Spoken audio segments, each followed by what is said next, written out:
ফরমালিনযুক্ত খাবার খাওয়ার ক্ষতিকর দিকগুলো, এবং ফরমালিনযুক্ত খাবার যদি আমরা খাই তাহলে আমাদের ক্যান্সার হতে পারে। তারপর হচ্ছে আমাদের পাকস্থলীতে সমস্যা হতে পারে, স্মৃতিশক্তি কমে যেতে পারে। তারপর এই ফরমালিন যদি আমরা বাইরে থেকে ফরমালিনযুক্ত খাবার যদি আমরা কিনে আনি, সেক্ষেত্রে ফরমালিন কীভাবে দূর করবো সেই উপায়গুলো আমরা জানতে পেরেছি। শুভ সংঘ আয়োজন থেকে শিখেছি যে কিভাবে ফরমালিন বিহীন খাবার খেতে হয়।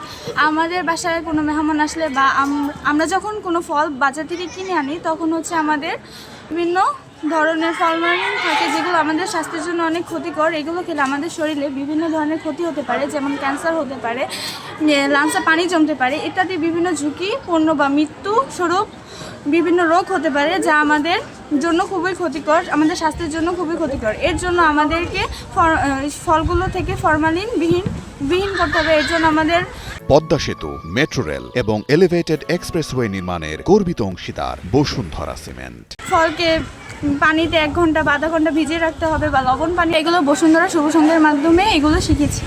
ফরমালিনযুক্ত খাবারের ক্ষতিকর দিকটি শিখলাম, এবং ফরমালিনযুক্ত খাবার খেলে আমাদের লাঞ্চের সমস্যা হতে পারে, প্লাস আমাদের কিডনিতেও কোনোরকমভাবে সমস্যা হতে পারে আমাদের, তারপরে ক্যান্সারের মতো ক্ষতিকারক রোগ হতে পারে ইত্যাদি। বসুন্ধরা শুভ সংঘের এই সংগঠনের মাধ্যমে আমাদের শিক্ষার্থীদের অনেক উপকার হয়েছে, যে আমরা আমাদের নিজের শরীর এবং স্বাস্থ্য সম্পর্কে অনেক ভালো কিছু জানতে পেরেছি, এবং আমরা সেটা অনুযায়ী কাজ করার চেষ্টা করতে পারবো। বসুন্ধরা শুভ সংঘ এক অভূতপূর্ব এক সুন্দর উদ্যোগ নিয়েছে। এই উদ্যোগকে আমরা স্বাগত জানাই। এই সচেতনতামূলক কার্যক্রমের মাধ্যমে তারা ফরমালিন কি তা জানতে পারে, এবং কিভাবে মানুষ ফরমালিন থেকে মুক্ত হতে পারে, কিভাবে ফরমালিন যুক্ত খাবারকে ফরমালিন মুক্ত করে খাবার খেতে পারে। এই জন্য তারা যে উদ্যোগ নিয়েছে, এই জন্য তাদেরকে আমরা স্বাগত জানাই। আসলে সত্যি একটি ওই বসুন্ধরা শুভ সংঘের একটি মহৎ উদ্যোগ।